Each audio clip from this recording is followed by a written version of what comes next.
UP के उपचुनाव में निर्णायक भूमिका में दलित मतदाता। योगी की साख और अखिलेश यादव के पीडीए की होगी अग्नि परीक्षा। क्या कांग्रेस पार्टी को यूपी में करनी होगी अभी और प्रतीक्षा। लोकसभा चुनाव के बाद अब उत्तर प्रदेश में 10 विधानसभा सीटों पर उपचुनाव की बारी है।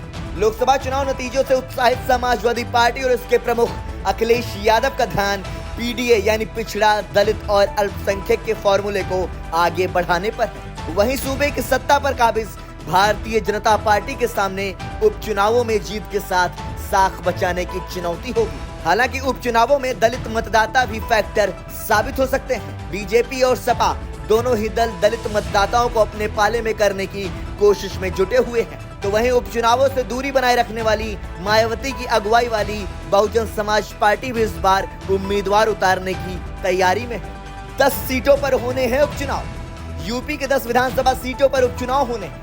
इनमें कन्नौज से सांसद निर्वाचित होने के बाद सपा प्रमुख अखिलेश यादव के इस्तीफे से रिक्त हुई मैनपुरी जिले की करहल और फैजाबाद के सांसद अवधेश प्रसाद के इस्तीफे से रिक्त हुई मिल्कीपुर के साथ ही कटहरी, कुंदरकी, गाजियाबाद, खैर विधानसभा सीट शामिल है।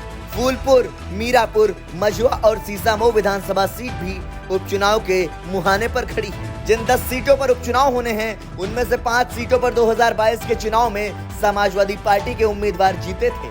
बीजेपी के पास 3, निषाद पार्टी के पास 1 और जयंत चौधरी की अगुवाई वाली राष्ट्रीय लोकदल के पास 1 सीट थी। इन सीटों पर क्या होंगे चुनावी मुद्दे।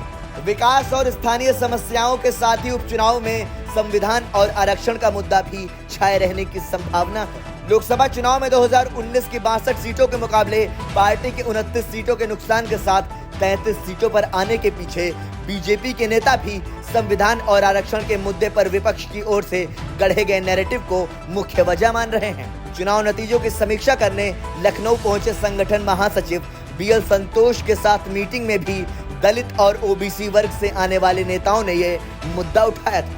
बीजेपी नेताओं ने बीएल संतोष को ये बताया कि आउटसोर्सिंग में आरक्षण न होना लोकसभा चुनाव में पार्टी की हार के पीछे की बड़ी वजह है। दलित समाज से आरक्षण खत्म किए जाने की दिशा में पहला कदम मान बैठे हैं। विपक्ष संविधान को लेकर भी बीजेपी के खिलाफ नैरेटिव सेट करने में सफल रहा। पार्टी के नेता यह भी मान रहे हैं कि बीजेपी के सामने संविधान और आरक्षण के मोर्चे पर विपक्ष के नैरेटिव से निपटने की भी चुनौती होगी। उपचुनाव वाली सीटों पर क्या है जातीय समीकरण। जिन सीटों पर उपचुनाव होने हैं उनके जातीय गणित में भी विविधता है। मिल्कीपुर जहां दलित बाहुल्य सीट है, जहां से सपा के टिकट पर अवधेश प्रसाद 9 बार विधायक रहे हैं। वहीं मैनपुरी जिले के करहल विधानसभा क्षेत्र में यादव आबादी की बहुलता है। गाजियाबाद की सीट शहरी और इसे बीजेपी के लिए अपेक्षाकृत आसान बताया जा रहा है। फूलपुर में पटेल मतदाता अधिक है तो मुजफ्फरनगर के मीरापुर विधानसभा क्षेत्र में जाट गुर्जर के साथ मुस्लिम मतदाता नतीजे तय करते हैं। योगी को दिखाना होगा दम। उत्तर प्रदेश में बीजेपी की सीटें कम होने को लेकर उंगलियां सीएम योगी आदित्यनाथ की ओर भी उठी। योगी सरकार के कामकाज के तरीकों पर सवाल उठे और ये भी कहा गया कि ब्रांड योगी की वैल्यू कम हुई है। हालांकि लोकसभा चुनाव के लिए उम्मीदवार चयन में सीएम योगी की सीधी भूमिका नहीं थी। सीएम योगी के पास उपचुनाव में अपनी सीटें बचाए रखने के लिए विपक्ष की जीती सीट हासिल कर ये साबित करने का मौका है कि उत्तर प्रदेश के जनमन पर उनकी छाप मध्यम नहीं पड़ी है। उपचुनाव में बीजेपी का प्रदर्शन अगर कमजोर रहा तो पार्टी के भीतर विरोध के स्वर और तेज हो सकते हैं। सीएम योगी को भी इस बात का अंदाजा होगा। किसकी ओर होगा दलित मतदाताओं का रुख। यूपी में दलित वर्ग मायावती की अगुवाई वाली बहुजन समाज पार्टी का कोर वोटर माना जाता रहा। सूबे में करीब 20% आबादी दलित वर्ग की है। बसपा का वोट शेयर भी 19% के आसपास रहता रहा है। लेकिन हाल के कुछ वर्षों में कुछ चुनावों में तस्वीर जरूर बदली है।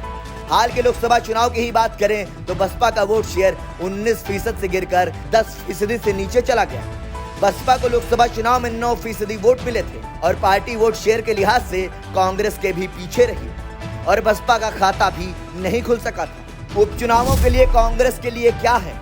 यूपी की 10 सीटों पर उपचुनाव कांग्रेस के नजरिए से भी अहम है। उपचुनावों को सपा कांग्रेस गठबंधन के भविष्य के लिहाज से भी अहम माना जा रहा है। कांग्रेस के किसी सीट से उम्मीदवार उतारने की फिलहाल संभावनाएं कम ही हैं, लेकिन ऐसा माना जा रहा है कि पार्टी की कोशिश होगी कि उपचुनावों के बहाने यूपी के 2 लड़कों की जोड़ी और मजबूत हो और इंडिया ब्लॉक के वोट बेस का और विस्तार हो। आपको बताते चले कि 2019 के लोकसभा चुनाव में महज 1 सीट जीत सकी कांग्रेस हाल के चुनाव में 6 सीटें जीतकर उत्साह से लबरेज है।